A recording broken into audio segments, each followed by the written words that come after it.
muy contento que hayan seguido aceptando esta invitación para revisar un poco los conocimientos sobre los temas financieros.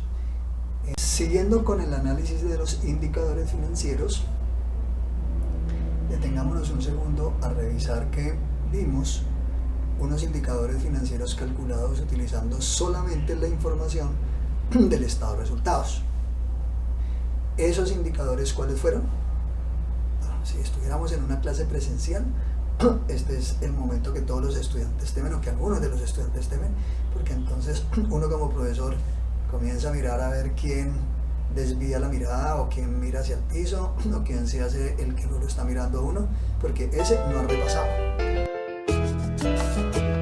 Pero bueno, aquí no estamos en la posibilidad de la clase presencial. Entonces les pregunto, ¿cuáles fueron esos indicadores que estuvimos mirando que salen utilizando información solamente del estado de resultados? Fueron indicadores tendientes a mirar la importancia de las utilidades, utilidad bruta, de la utilidad operativa y de la utilidad neta, y los llamamos márgenes de utilidad, y los calculamos tomando cada una de esas utilidades y dividiéndola entre el total de las ventas, y lo multiplicamos por 100 para colocarlo en términos porcentuales.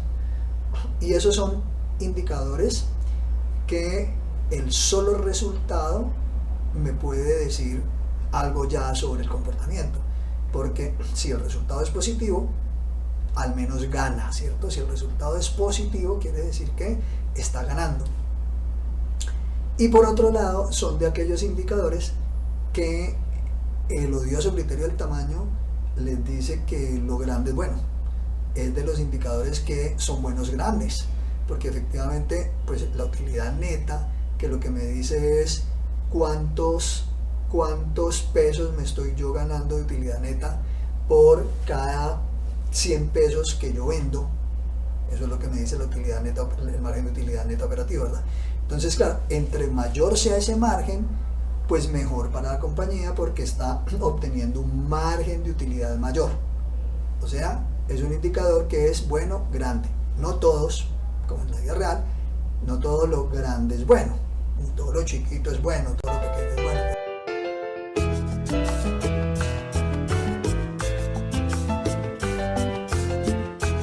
Este es de esos indicadores. Ahora vamos a utilizar la información correspondiente al estado de la situación financiera. Y del estado de la situación financiera, entonces vamos a calcular también algunos indicadores.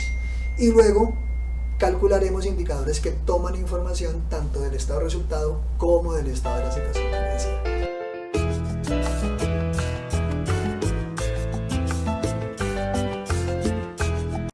Recordemos que el estado de la situación financiera lo que nos muestra es lo que la empresa tiene en los activos corrientes y no corrientes, lo que debe en los pasivos, también corrientes y no corrientes, y el recurso propio de la compañía, que es el patrimonio.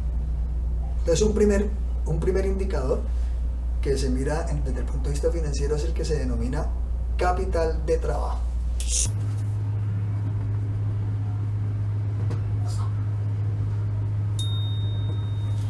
Y normalmente ese capital de trabajo se define como aquellos recursos que requiere la empresa para la operación. La operación que es el corto plazo, o sea, un año. Si ustedes recuerdan, hay una definición que dice estos son los activos que la compañía tiene para utilizar en un periodo menor a un año. ¿Cuáles son? Los activos corrientes. Entonces, el capital de trabajo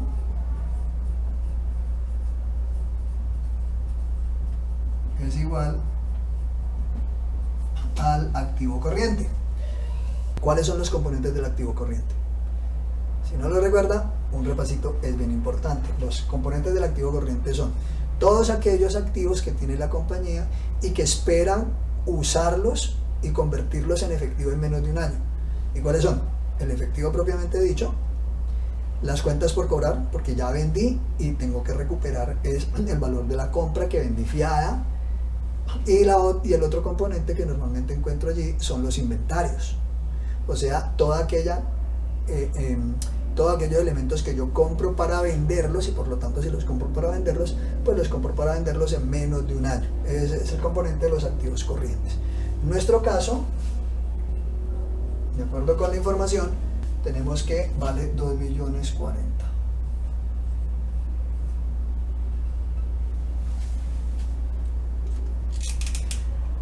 ¿Qué puede uno decir? Que esta compañía tiene unos activos con los cuales va a trabajar normalmente durante un año en la operación, que valen 2.040.000. Hay otro concepto que dice, bueno, eso es lo que tienen activos, pero eso es lo que tiene disponible realmente para trabajar en un año. Y entonces la respuesta es, pues no, porque si ustedes recuerdan, en el pasivo tenemos un pasivo corriente que su definición es, son aquellos recursos que yo le debo pagar a los terceros porque se los debo en menos de un año. Entonces, si yo tengo en el activo 2.040.000 como recursos para el manejo de la operación en un año, y en el otro lado me dicen que yo debo pagar 2 millones en un año, pues realmente lo que yo tendría disponible, si hoy yo tuviera que cerrar mi comercializadora, pues me quedaría la diferencia entre el activo corriente y el pasivo corriente. Ese se denomina capital de trabajo neto o capital de trabajo neto contable.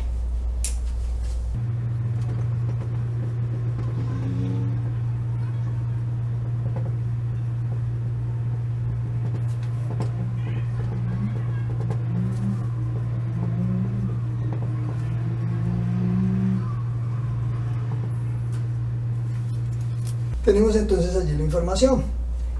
El activo corriente, que son lo que tengo recursos disponibles en la operación de un año, 2.040.000, le resto aquellas obligaciones que yo debo pagar en ese año, que son 2 millones, y realmente entonces lo que tendría yo disponible una vez cancele mis obligaciones sería 40.000, ¿no? Porque estamos trabajando en unidades de 1.000.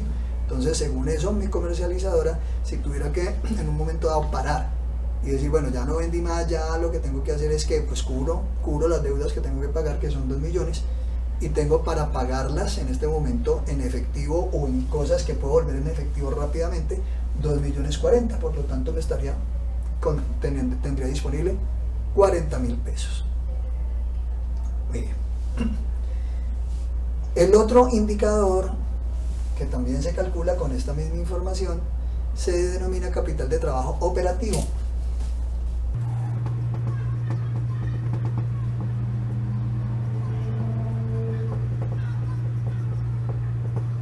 Y realmente ese capital de trabajo operativo lo que dice es, bueno, vamos a hacer una cosa. En un país como Colombia, que tiene unos procesos inflacionarios significativos, realmente no tiene mucho sentido tener dinero en efectivo.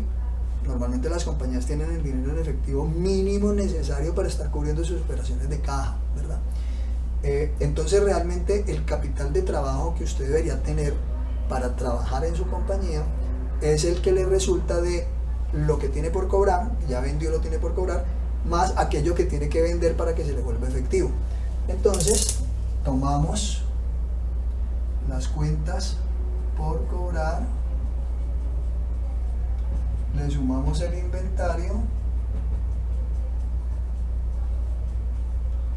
y le restamos el pasivo corriente. Como quien dice, es una medición un poco más exigente, donde vamos a tomar solamente las cuentas por cobrar, que son 990 en nuestra información, más el inventario, que son 200, y le vamos a restar los 2 millones que vale el pasivo corriente. Eso entonces lo que quiere decir es que tenemos 990 más 200, tenemos 2 y 9, 11, 1190 menos 2000, lo cual nos da menos 810. Nos da negativo.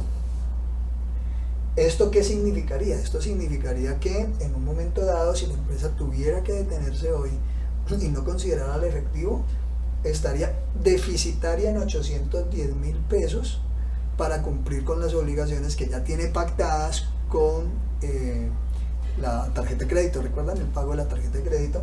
por 810.000 pesos. Entonces, ¿para qué sirve este indicador? Este indicador para lo que sirve es para uno hacerse una idea en términos de magnitud de el riesgo que está teniendo la liquidez de la compañía. ¿Por qué el riesgo que está teniendo? Por lo que ustedes, no sé si notaron que yo les decía, si la empresa tuviera que parar hoy día, ¿qué estaría sucediendo? Entonces, aquí lo que estamos mirando un poco es el tema del riesgo de liquidez. Aparentemente aquí tengo 2.040.000 para cubrir la operación, pero considerando los 2 millones de deuda, realmente yo tengo 40.000 pesos, que es bastante pequeño. O sea, sí, ¿qué es lo que uno tendría que decir? Yo cubro mis obligaciones, pero lo que me está sobrando es muy poquito, realmente 40.000 pesos.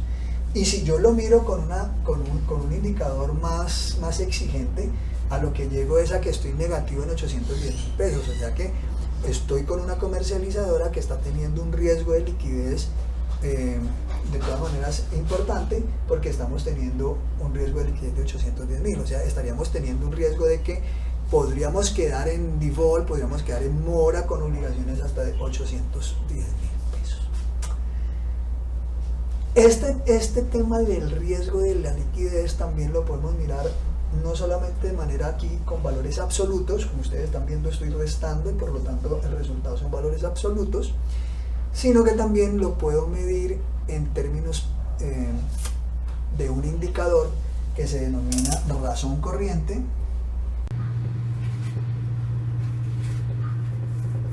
que busca precisamente como cuantificar qué tan cubierto están mis pasivos corrientes con mis activos corrientes, pero ya no desde el punto de vista de valor absoluto, 40.000 pesos, sino relacionando el uno con el otro. Por eso se llama razón corriente. ¿Y cómo se calcula? Como su nombre lo indica, entonces lo que hago es tomar el activo corriente y lo divido entre el pasivo corriente. De esa manera tendríamos que 2.040.000 sobre 2 millones, esto me da 1.02. Esto se lee como número de veces. ¿Qué me está indicando esto? Que mi pasivo corriente está cubierto por mi activo corriente 1.02 veces. 1.02 veces. O lo que es lo mismo, que por cada peso que yo debo pagar de pasivo corriente en menos de un año, solamente tengo un peso con 2 centavos, 1.02 pesos, 1.02 pesos para cubrir cada peso del pasivo corriente. Ustedes verán, entonces aquí ya sí tengo un indicador que me da un poco más idea de la magnitud del posible riesgo que tengo de cubrir mi pasivo corriente. Más o menos estoy casi que a la par, ¿verdad? Estoy cubriendo una vez realmente.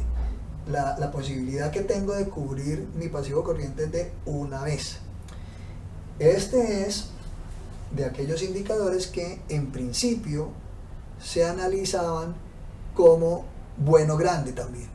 ¿Por qué razón? Porque en la medida en que yo tenga un mayor valor de activo corriente, me permite cubrir con mayor tranquilidad, con mayor solvencia mi pasivo corriente.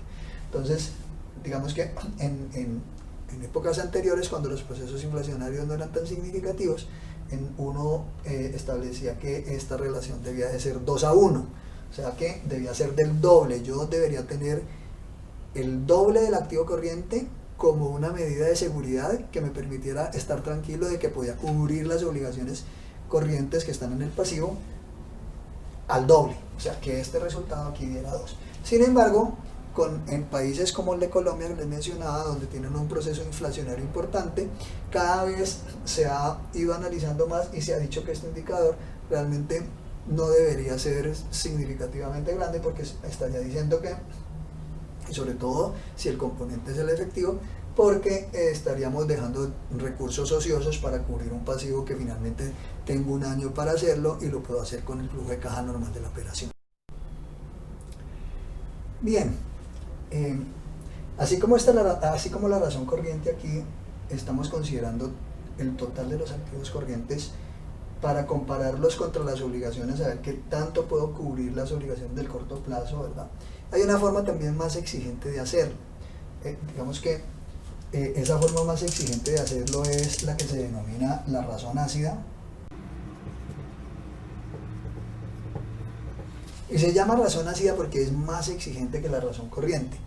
Y para calcularlo, lo que tengo que hacer es al activo corriente restarle los inventarios antes de dividirlos por el pasivo corriente.